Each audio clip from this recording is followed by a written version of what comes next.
그런가 하면 성추문에 입사했던 또 다른 연예인이죠. 가수 정준영 씨. 정준영 씨는 무혐의 처분을 받았어요. 네, 사실 정준영 씨는 이제 2월 달에 자기 집에서 예. 그 여자친구하고 성관계를 했을 때 사실 장난 삼아서 휴대폰으로 촬영을 했다. 예. 그런데 성폭력 처벌에 관한 특별법에 보면 동의를 구하지 않고 카메라 촬영이라는 게 있습니다. 예. 이렇게 하게 되면 사진 촬영을 하게 되면 처벌 자체가 처벌을 받거든요. 근데 동의하에 촬영을 하게 되면 처벌받지 않습니다. 그런데 2월 달에 자기 집에서 성관계 시 이 부분이 촬영을 했다라는 이제 인정을 하고 있죠. 그럼에도 불구하고 여자친구가 동의를 했다라고 하는데 그럼에도 불구하고 여자친구가 고소를 했단 말이죠. 성동경찰서에. 그런데 갑자기 며칠 후에 고소를 취하를 합니다. 그리고 그런 사실이 없다. 그리고 동부지방검찰청에도 사실은 무혐의를 해달라는 진정서를 냈죠. 이 부분을 보면은 일정한 시간이 흐르면서 당사자 간의 어떤 내면의 합의가 있지 않았을까 그런 생각이 들고요. 또 만약에 여자친구가 그런 사실이 없었음에도 불구하고 고소를 했다라고 하면 무혐의 없는 사람을 고소했으니까 형사처벌을 받게 할 목적이면 무고죄가 성립이 되죠. 그렇군요. 예, 그렇기 때문에 아마 검찰에서는 경찰에서는 제출하지 않은 이 휴대폰을 제출했거든요. 그럼에도 불구하고 의혹이 있습니다. 과연 그때 사용한 전화기가 맞느냐? 왜? 없어졌다고 했거든요. 전화기가. 예, 없다고 했다가. 그러면 다른 전화기를 제출을 했다라고 볼 수도 있습니다. 예. 디지털 포렌식 기법으로 사실 그 당시 확인해 전화가 보니까 맞는지. 전혀 나오지 않았다.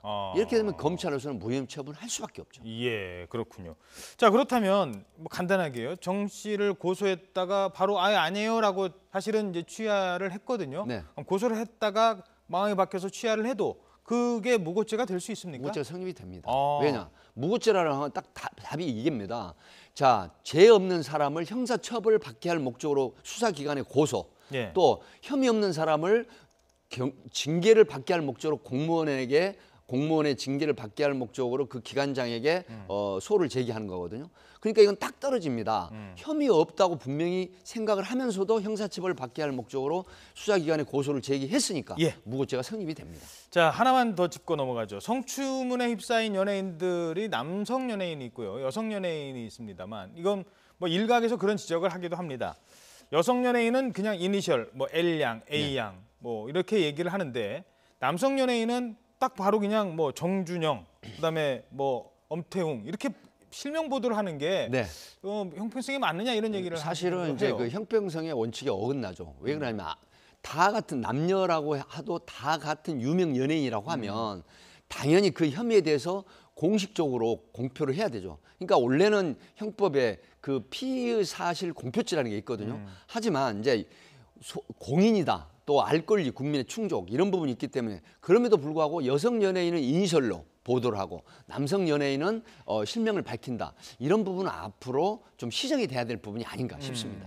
예, 알겠습니다. 뭔가 이제 기준이 마련이 되겠죠. 사실 억울하게 피해를 당한 연예인들은 이거 어디 가서 보상을 받을 수도 없는 일이니까요.